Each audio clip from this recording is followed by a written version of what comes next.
Hey, Juice. Hey. So we're talking, and we got is there a new law coming out where you don't have to have the tax stamp for suppressors?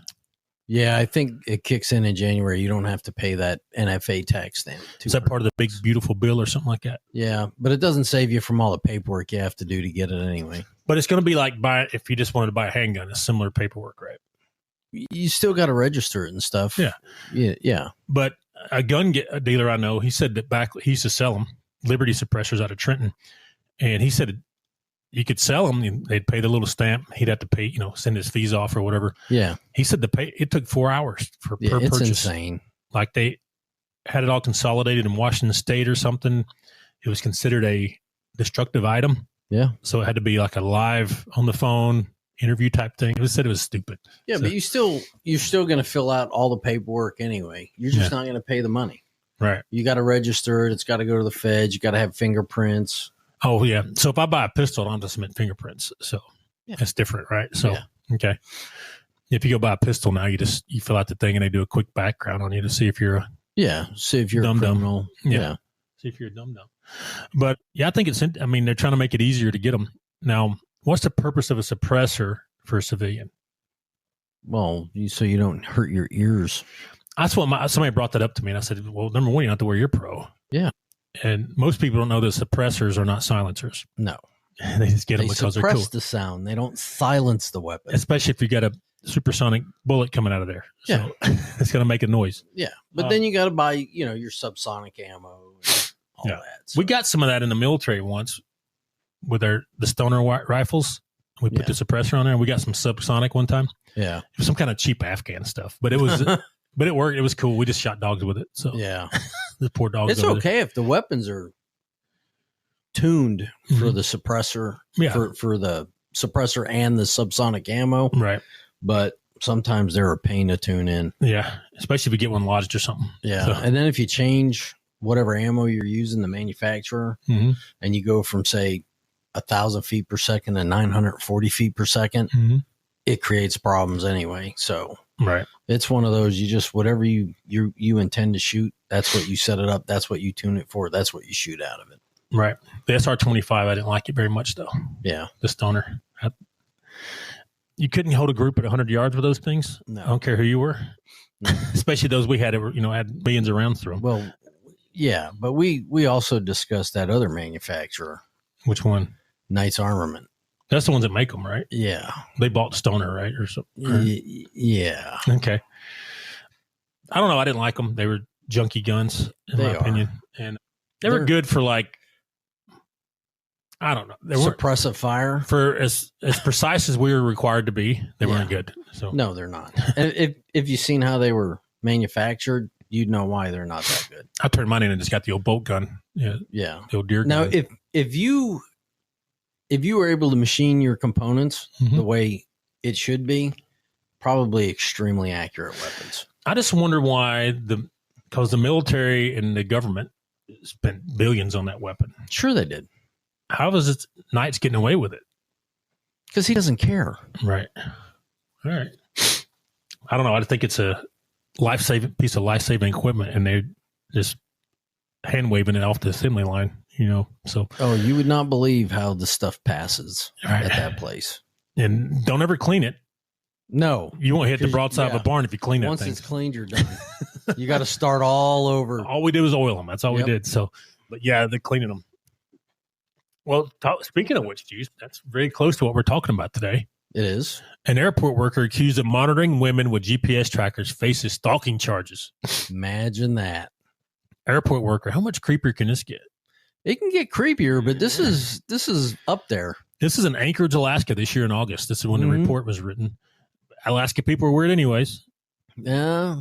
Alaska, keep your people in order here, man. What's going on? So an airport operations employee in Alaska has been charged in connection with a vehicle tracking investigation. According to the Alaska Department of Transportation, Dustin Madden, who has worked in airport operations at Ted Stevens Anchorage International Airport since 2020, was arrested and charged with 4 misdemeanor counts of stalking and 1 felony count of tampering with evidence. Okay. Now, if this was Alabama, it would be a felony per tracker. Yeah. It's a little more severe here. It is. It may be after Alaska may want to change theirs after this. But The arrest followed multiple reports of unauthorized GPS tracking devices placed on employees' personal vehicles while parked in airport employee lots.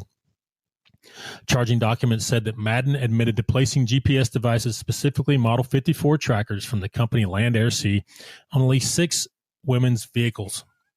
We used the Land Air Sea. We did. With permission from the owner. Correct. We don't just go slap them on because we want to check a chick out, right? That's what this guy's doing.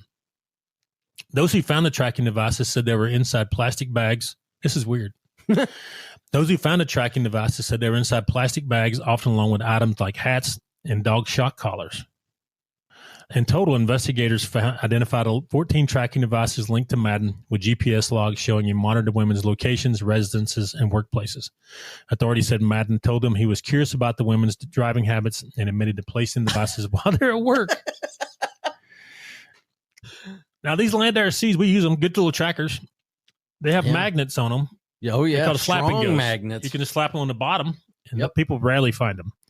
This guy was putting them in their bags and stuff. Yeah, I get it, but why the shock collar? I don't know. Why were they there? Let's see. It said shock collars and hats. Yeah. What a weirdo, man. I'm saying homeboy had some issues. So we talked about it a little bit. I think he's more curious than this where their driving habits. He was stalking these people. It's not like he's doing an insurance gig where he's, going to give him a safe driver. Safe driver discount. Yeah. This guy, I mean, they caught him before it started. This guy could have had murder on his mind, rape, breaking and enterings, all those things. And they caught him before. I think he was going to be a serial something. And Peeping Tom, you name it, right? Yeah. Let's talk about the Alabama code a little bit. It's more severe, if you notice. 2024 code, Alabama, Title 13A, Criminal Code, Chapter 6, offenses involving danger to a person, Article 5, stalking and aggravated stalking, Section 13A, 6-95. Electronic stalking in the first degree. It's a kind of a new rule. It is. They used to go off just case law, which didn't have any teeth to it. Now we got some good teeth to this one. So, electronic stalking in the first degree, a person who, without consent of the owner or except as authorized by law, places any electronic tracking device on the property of another person with the intent to surveil, stalk, or harass, or for any other unlawful purpose, is guilty of the crime of electronic stalking in the first degree. Except as authorized, provided in subdivision 2, a violation of this section is a Class C felony. Oh, a felony. Yep. Person who violates this section, whose conduct violates an existing domestic violence protection order, elder abuse protection order, temporary restraining order, or any other court order shall be guilty of a Class B felony. So it goes up if you got those things. Right. Aggravated, right? Any criminal proceeding brought pursuant to section, the crime shall be considered to have been committed on any of the following. It has the jurisdictions and all that stuff. All right. It doesn't have the thing, but I think it's up to 10 years that you can get. They're probably not going to get that much if it's your first time, but I think it's up to 10 years. I don't want to do any time in prison. I'm too pretty. You're too pretty. You have a face for, you don't have a face for prison? No. All right. Everybody, Mackie here with ShadowNet Investigations. I'm the lead investigator, and I'm here to let you know that we conduct premium digital forensics. Whether you're looking to recover deleted data from phones, tablets, computers, you name it, give us a call and we can help you out in recovering that data.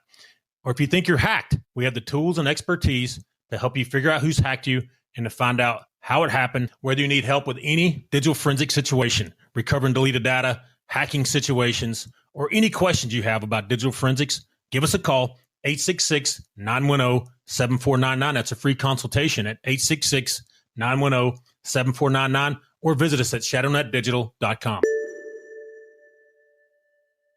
What do you think of that, Juice? You think this guy had murder, like rape, all those things? Mine. It wasn't just a safe driver discount. What did it say, 12 counts or 16? Something like that, yeah. I mean, these things are easy to buy. You go on Amazon, they're $19. There's a Black Friday sale going on. They're good, too. They work, yeah. Yeah, they're really good trackers. Occasionally get a bum one that don't want to work, but for the most part, they work fine. I don't know. I mean, there's other ways to meet women. Mm-hmm. They're smaller than a hockey puck. Yeah. And they got a magnet, and you put them on. That magnet is strong. So we do it as a private investigator. We get permission from the owner. So that's a big thing, is ownership, right? Yes. So we got a couple. They're split up. They're married. They're getting divorced. They bought the car while they were married. And then they give us permission to track that vehicle. Is that legal? Yes. Right. Even if their name's not on the title.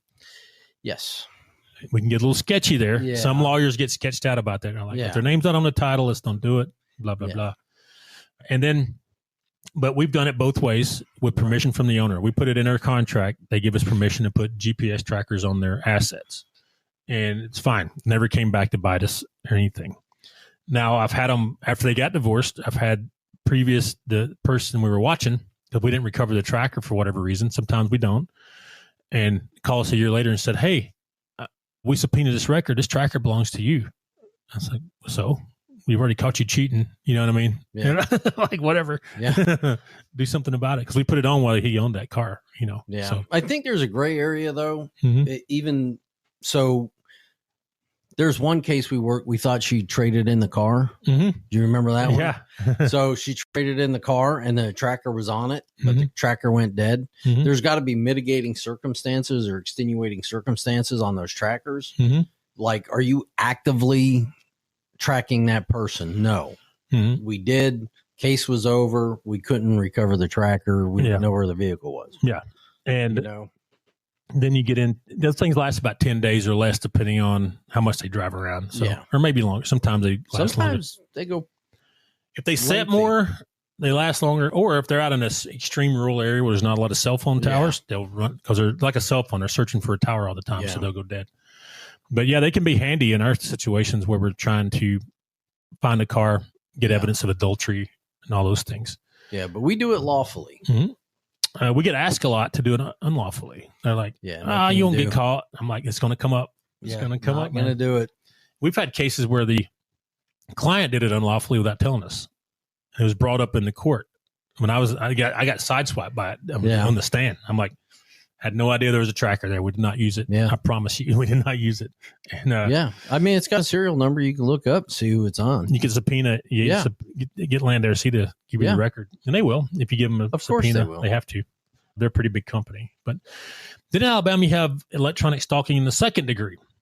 This is a little different. So a person who, without the consent of the owner, except as otherwise authorized by law, places any electronic tracking device on the property of another person is guilty of the crime of electronic stalking in the second degree. A violation of this section is a Class A misdemeanor. Any criminal proceeding brought pursuant to this section shall be considered to have been committed in the following jurisdictions. It goes into this. What's the difference, Juice? For first and second? So you got a Class A misdemeanor versus versus a Class B felony. The circumstances in which it's placed. If you knowingly put that on there, knowing you're not supposed to do it. Yeah. You know, I mean, it changes. The misdemeanor, they leave out the wording of with intent to surveil, stalk, intent of all that stuff. Yeah. Right? Now, the whole intent of both of these was for when these people get these protection from abuse, right? The PFAs, domestic abuse issues, to keep people away from them, right? And we can get convicted of this as private investigators if we do it wrong. Yes, we can. And I got a stuffy nose, Juice. I'm sorry. That's okay. But it can come up. It comes up a lot. Typically, when gets to trial, the one lawyer tries to say, well, they're not engineers. They don't know the calibration of this tracker, so we can't use this as evidence. Okay. I've heard that before. Yeah. But we have video and photos of them doing what they were doing. So yes, my camera was accurate that day. So, but it's kind of strange. It gets into it. Now, this guy in Alaska, I think Alaska probably will look to strengthen their laws a little bit. They'll come up with something. Tennessee still has kind of a weak law on this as well. So yeah, you can't just track. I mean, we use the same rule. If you own it, you can track it. But if you do track somebody's that's not, you don't own, there's not a law that says, hey, you're going to prison. No. Mississippi has no law concerning this. So really? No. I didn't know that. Zero. Georgia has a pretty strict law like Alabama. So, right. And Florida does too. And in some states, you can't use a tracker no matter what. Yeah. No GPS. They make it legal to transmit GPS signals or whatever. I just wonder how that guy thought he was going to get away with it. I don't know. He didn't read very far in the rule book. No. It's weird. I mean, men and women do weird things to meet people. Mm-hmm. I get it. Right. But that's a little cuckoo for Cocoa Puffs. Right. I mean, stalking is weird. We did one on the stalking where it turns dangerous. Yeah. Yeah. I wouldn't allow my wife to break up with me, so that's why we're married. So yeah, both mine got rid of me. Yeah, they were smart. I mean, back when we were dating, she was like, I don't know if I want to get serious. And I was like, well, you're not allowed to say that. So yeah, from now on, I'm only dating Smurfette. Smurfette? Yeah. Who's that? Smurfette from the Smurfs. She's a cartoon character. Exactly. Okay. See how safe that is? I got you. You talk about weirdos, Juice. Hey, she ain't going to come after me for money and she ain't going to kill me. Right. All right. Well, that's all I got on digital stalking, Juice. You got anything else on it? I wonder if the find me on your phone.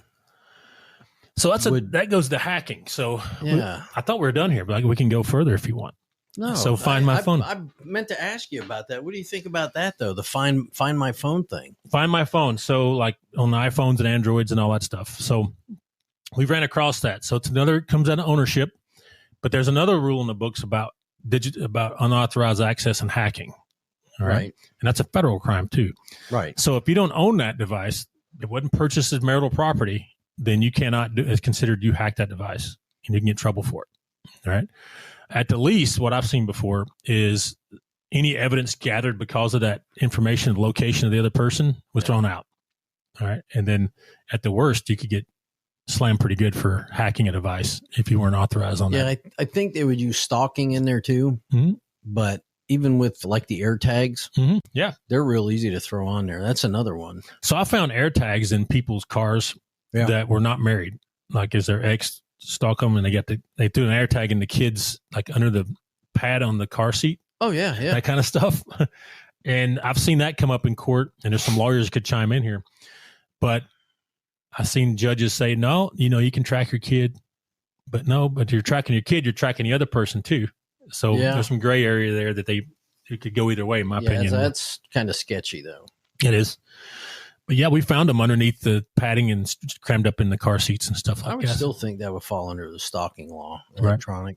Yeah. And if you're not married or own that property, you absolutely cannot stalk it. So yeah. Now ownership can get a little. It is what it is. If you own it, I get it. But if you don't, right.